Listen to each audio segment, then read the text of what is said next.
Bonjour à tous, le groupe SIMI pour Simulation en médecine interne a la lourde tâche de vous apprendre les bases d'un débriefing réussi en seulement une dizaine de minutes. Alors il est certain qu'un bon débriefing s'acquiert avec l'expérience, mais nous avons voulu créer cette vidéo pour donner les bases aux médecins qui participeront à des séances de simulation et à ceux désireux de débriefer à l'hôpital. Nous vous rappelons que le débriefing, ce n'est pas spécifique de la simulation et que toute activité d'apprentissage, y compris à l'hôpital, devrait faire l'objet d'une rétroaction individuelle ou en équipe. Voici par la suite le plan que nous allons utiliser. Alors, il faut savoir que les trois premiers points, ce sont plutôt des rappels sur la simulation, les contextes, l'objectif de la simulation et le déroulement d'une séance. Et ces trois points font l'objet d'une vidéo à part. Sur cette vidéo, nous allons nous intéresser au quatrième point qui est le débriefing, comme je vous le disais, qui peut être utilisé en simulation ou en situation vécue à l'hôpital. Alors le débriefing, c'est quoi? Le débriefing, c'est la phase la plus importante lors d'une intervention pédagogique. C'est une phase d'analyse, de réflexion et de synthèse qui suit immédiatement une mise en situation, qu'elle soit réelle ou simulée. Le débriefing, il permet à l'étudiant de construire ou bien de déconstruire une connaissance ou une compétence.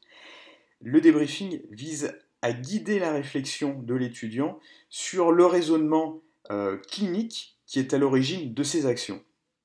Le débriefing, c'est un processus également de compagnonnage cognitif qui implique la participation active des étudiants et qui est guidé par un instructeur afin de préparer au mieux le transfert des apprentissages, c'est-à-dire le transfert de nouvelles connaissances ou de nouvelles compétences. On ne parle pas seulement de feedback, parce qu'un feedback, ça veut dire que c'est une phase de description. Dans le débriefing, il y a une phase d'analyse. Donc on parle plutôt de feedback cognitif. Par la suite, nous allons répondre à ces 5 questions. Quand débriefer?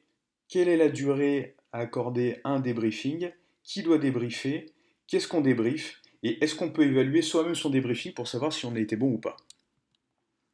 Alors il y a des recommandations qui sont sorties, il y en a plusieurs. Nous avons décidé de vous présenter celle de l'équipe de Decker. Pour la première recommandation, le débriefing doit être facilité par une personne compétente dans le processus de débriefing. Donc c'est gagné, vous êtes en train de regarder cette vidéo, vous allez devenir des personnes compétentes. Mais comme je vous disais, il faudra quand même s'entraîner dans la vie réelle. La deuxième recommandation, le débriefing doit être conduit dans un environnement propice à la confidentialité, la confiance, toute communication ouverte et libre, la réflexivité sur ses propres actions et la réflexion. Donc dans un lieu plutôt calme et bienveillant. Troisième recommandation, le débriefing doit être effectué par une personne qui a observé la situation. Quatrième recommandation, le débriefing doit être structuré, et c'est ce que nous allons voir après, c'est le principal point de cette vidéo. Cinquième recommandation, le débriefing doit permettre d'atteindre des objectifs d'apprentissage. Alors, on va en parler dès maintenant. Pour un débriefing, il est important de ne pas faire trop d'objectifs. 1 à 3. Le mieux, c'est d'en faire 2. Car plus on va multiplier les objectifs, plus le débriefing va être long, plus il va être complexe et plus on va perdre l'étudiant. Donc, il faut vraiment mettre en place dès le début peu d'objectifs, des objectifs atteignables et en lien avec le programme de l'étudiant et son niveau. Donc, si on résume, il faut instaurer un climat de confiance pour que l'apprenant puisse réfléchir au calme sans se sentir jugé. L'objectif, c'est pas de braquer l'étudiant s'il a fait une erreur. On va donc faire le débriefing dans une pièce calme avec tous les étudiants ensemble et l'enseignant. Tout le monde doit avoir une attitude bienveillante. Pour vous, enseignants, la bienveillance ne doit pas rimer avec mensonge. Alors je m'explique, et nous le verrons un petit peu plus tard, mais lors du débriefing, il faudra débriefer sur les objectifs de séance et voir s'ils ont été atteints par l'étudiant. Si l'étudiant a atteint les objectifs, il faut les mettre en avant et voire même le féliciter. Si l'étudiant par contre fait une erreur et n'atteint pas les objectifs, il faudra lui dire qu'il a fait une erreur. Il ne faudra pas non plus lui mentir. Ça doit être important pour lui de savoir qu'il a fait une erreur. Mais il ne faudra pas lui dire frontalement pour pas qu'il se braque justement.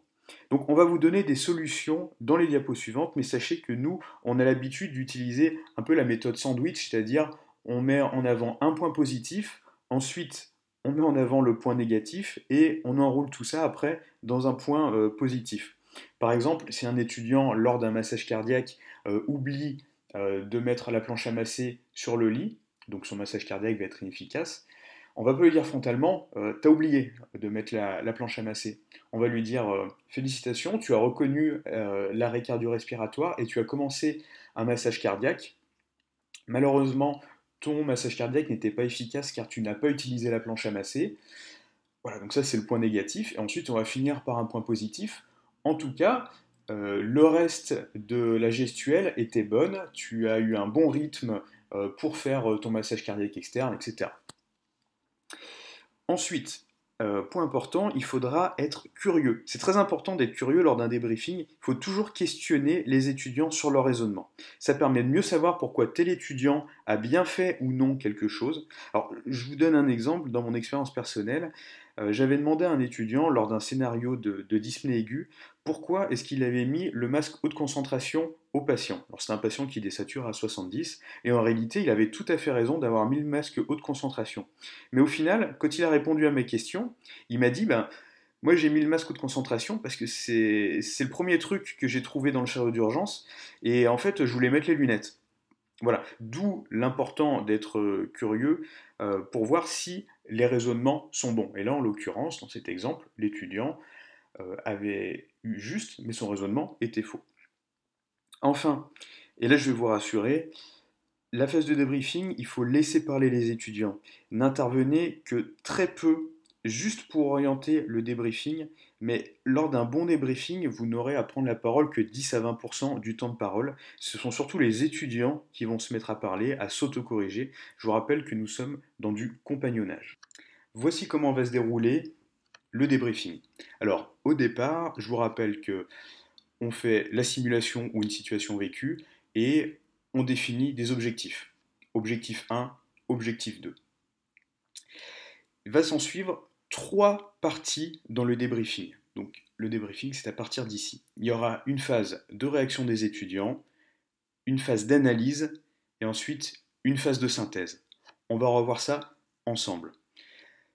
Ce schéma va vous paraître un peu plus clair après mes explications, mais je vous invite vraiment à faire une capture d'écran et à le garder avec vous. C'est une très bonne synthèse.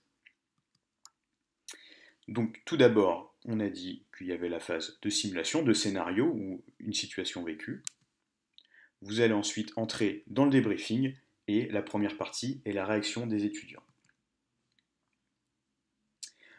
Au départ, les étudiants, suite à la situation vécue, ils vont attendre par réflexe que vous preniez la parole pour les corriger parce qu'ils ont l'habitude des cours magistraux.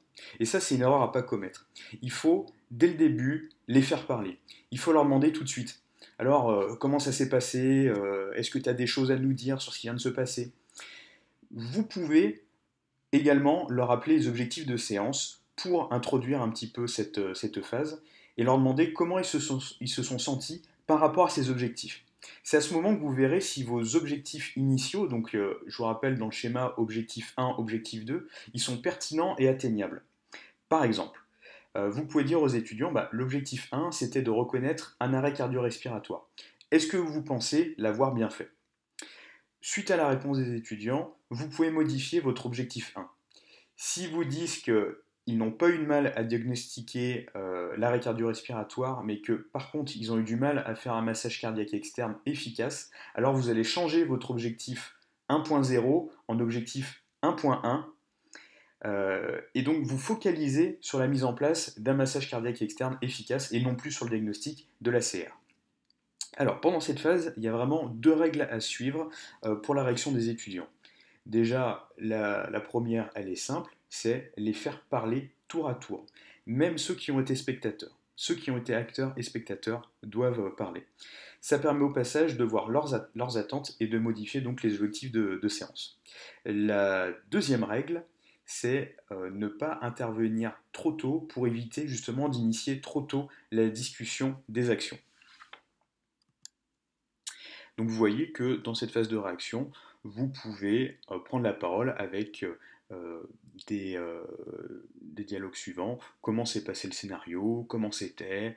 Comment vous sentez au sujet de ce scénario, etc. Après la phase de réaction des étudiants, il va y avoir l'analyse réflexive. Et c'est là qu'on va utiliser la fameuse méthode CDR pour contextualisation, décontextualisation et recontextualisation. La phase analytique, c'est une phase de compagnonnage cognitif. C'est le moment où vous allez rechercher les gaps. Alors les gaps, on dit aussi les deltas, c'est-à-dire c'est les différences entre les objectifs de la séance et ce que vous avez observé en vrai. Donc le delta, la différence, le gap. Pour ma part, pour chaque gap, euh, je les mets dans un coin de ma tête et je dis que j'ouvre une box. Vous voyez, si je reviens en arrière, à chaque fois qu'il y a un gap, j'ouvre une box. Box numéro 1, c'est le premier gap. Box numéro 2, c'est le deuxième gap. Donc j'ouvre une box. Par exemple, toujours dans le même scénario de l'arrêt cardio-respiratoire, vous remarquez que l'étudiant n'a pas massé sur la planche, mais sur le lit. Toujours le même exemple. Donc je vais ouvrir la box numéro 1 qui va être la planche à masser. Dans ce même scénario, j'ai également remarqué que le rythme de massage n'était pas bon. Donc je vais ouvrir une deuxième box. Voilà, car il y a un gap numéro 2. C'est aussi le moment où il faut avoir l'attitude bienveillante et qu'il ne faut pas attaquer frontalement l'étudiant sur ses erreurs, mais plutôt lui faire comprendre ses erreurs pour qu'il les corrige. L'application par la suite donc, du schéma CDR contextualisation, décontextualisation, recontextualisation que nous allons expliquer permet au débriefeur et à l'étudiant d'explorer les processus cognitifs qui ont mené à une action et donc potentiellement à une erreur. Pour l'étudiant, en cas d'erreur, il va se rendre compte que son raisonnement clinique est erroné et il va pouvoir déconstruire le mauvais schéma de raisonnement et reconstruire un autre schéma approprié. Exemple. Donc vous voyez que votre apprenant a réalisé un massage cardiaque externe pendant 10 minutes sur un matelas sans mettre la planche. La phase émotive confirme que vos apprenants ont eu du mal à reconnaître et prendre en charge un arrêt cardio-respiratoire. Donc, vous allez commencer pour chaque box, chaque gap, à contextualiser. Vous allez chercher à connaître le cadre de référence de vos étudiants, sans jugement, en restant bienveillant, sans reproche et en étant toujours curieux. Et nous, donc, on amène toujours avec la phrase suivante, pour pas les attaquer frontalement, on leur dit mon cadre de référence est celui-ci, or voici ce que j'ai observé, et ensuite question neutre, est-ce que tu peux m'expliquer la différence? Exemple, pour moi le massage cardiaque externe est plus efficace sur un plan dur, j'ai remarqué que vous avez massé sur le matelas, je suis curieux. Est-ce que vous pouvez m'expliquer cette différence? Et vous n'allez pas dire, vous vous êtes rendu compte que vous avez massé le matelas pendant 10 minutes, ça a conduit à une mauvaise prise en charge et le patient est mort. Là, vous pouvez être sûr que l'étudiant, vous le braquez et le reste du débriefing, il ne va pas écouter. Donc au final, avec cette phase de contextualisation, vous allez pouvoir voir si l'erreur elle est liée à un manque de connaissances ou à une surcharge émotive, ou alors si le raisonnement clinique de l'étudiant n'est pas le bon, tout simplement. Ensuite, il y a la phase de décontextualisation. Là, vous allez faire une exposition des principes généraux relatifs à la situation vécue. C'est-à-dire que c'est le moment où vous pouvez vous permettre de faire une petite synthèse sur le bon raisonnement à avoir, quel que soit le contexte. Vous pouvez soit faire un tout petit cours magistral, moi je dis que c'est un mini cours, il ne faut vraiment pas monopoliser la parole, ou alors encore mieux, vous pouvez demander aux étudiants eux-mêmes de faire le cours, et si besoin, vous pouvez les corriger. Par exemple, toujours dans notre exemple sur le massage cardiaque, vous pouvez faire un mini-cours sur comment faire un bon massage cardiaque externe, quelle que soit la situation, c'est-à-dire donc chez l'asthmatique, dans l'infarctus du myocarde, dans l'embolie pulmonaire, etc. Enfin, d'autres scénarios que vous n'avez pas joué en vie réelle ou en situation simulée. Ensuite, il y a la phase de recontextualisation. Là, c'est pour donner d'autres exemples à ce que les étudiants viennent d'apprendre et où ça s'applique. Ça permet de faire des liens avec des situations similaires. Par exemple, si toujours vous avez fait un scénario d'arrêt cardio-respiratoire chez quelqu'un qui avait un infarctus du myocarde, alors vous pouvez citer d'autres exemples, par exemple un arrêt cardio-respiratoire chez un patient qui a une BPCO avec un pneumothorax, et vous pouvez même demander aux étudiants de mimer la prise en charge verbalement. À la fin de la recontextualisation, vous faites un petit résumé de la box, savoir ce qu'ils ont appris, et ensuite vous allez pouvoir passer au deuxième gap, et donc ouvrir une deuxième box et faire contextualisation, décontextualisation, recontextualisation. Vient ensuite la dernière étape, une fois que vous avez fermé toutes vos boxes, vous allez faire la phase de synthèse. Alors, cette phase de synthèse, c'est les points à retenir de la session, voir quels sont les points d'amélioration pour les étudiants. Moi, généralement, ce que je leur fais en pratique, c'est que je leur pose la question, si vous devez résumer une seule notion que vous avez apprise dans la journée, laquelle est-ce? Ou alors, je leur dis, bah, ce soir, en rentrant chez vous, par rapport à ce qui s'est passé aujourd'hui, quel item de l'ECN vous allez revoir? Ça permet justement à l'étudiant de connaître ses faiblesses et savoir quel point il doit revoir. La petite question, donc, s'il n'y a pas de gap entre les objectifs et la pratique, si on n'ouvre pas de box, moi généralement, j'essaye quand même de rester 2 minutes dessus. Donc, comme je vous le disais avant, il faut toujours être curieux. Donc, s'il n'y a pas de gap, il faut quand même explorer le raisonnement clinique de l'étudiant. Donc, il faut le débriefer. C'est l'exemple, je vous le disais tout à l'heure, de l'étudiant qui avait bien mis le masque de concentration chez un patient qui désaturait. Et en fait, on s'est aperçu qu'il l'avait mis par hasard parce qu'il ne trouvait pas les lunettes. Donc, toujours important de débriefer des choses qui peuvent paraître bien, mais l'étudiant doit vraiment expliquer son raisonnement. Les erreurs fréquentes du débriefeur novice, c'est de monopoliser la parole, de négliger la phase émotive, d'utiliser des questions sales, de faire un cours magistral pendant la décontextualisation ou d'oublier la synthèse. Alors, si on veut répondre à nos questions, quand débriefer? Il faut toujours débriefer à chaud après la simulation. C'est plus important car c'est vraiment plus chaud dans l'esprit de l'étudiant. La durée, on dit que le temps de débriefing, ça doit être 1,5 fois à 2 fois, voire 3 fois le temps de la simulation. Donc ce qui veut dire en tout entre 20 et 30 minutes. Qui débrief le et les participants à la simulation, y compris le débriefeur qui doit être un enseignant qui a participé à la simulation ou à la situation vécue. Qu'est-ce qu'on débriefe? On débriefe les box, les gaps avec la méthode CDR. Et si vous voulez aller encore plus loin, si vous voulez savoir si votre débriefing a été bon, vous pouvez vous évaluer grâce à une grille qui s'appelle la DASH. Vous avez juste à taper DASH débriefing sur internet. C'est une grille d'évaluation pour savoir si votre débriefing a été bon. Vous pouvez faire de l'auto-évaluation, ou alors si quelqu'un vous a regardé débriefer, il peut vous évaluer avec le DASH. Voilà, c'est terminé sur le débriefing. On a dépassé les 10 minutes, mais c'est vrai que c'est très complexe. En tout cas, si vous avez des questions, n'hésitez pas à nous poser vos questions via mail à tous les membres du groupe SIMI pour Simulation en médecine interne. Merci de votre attention.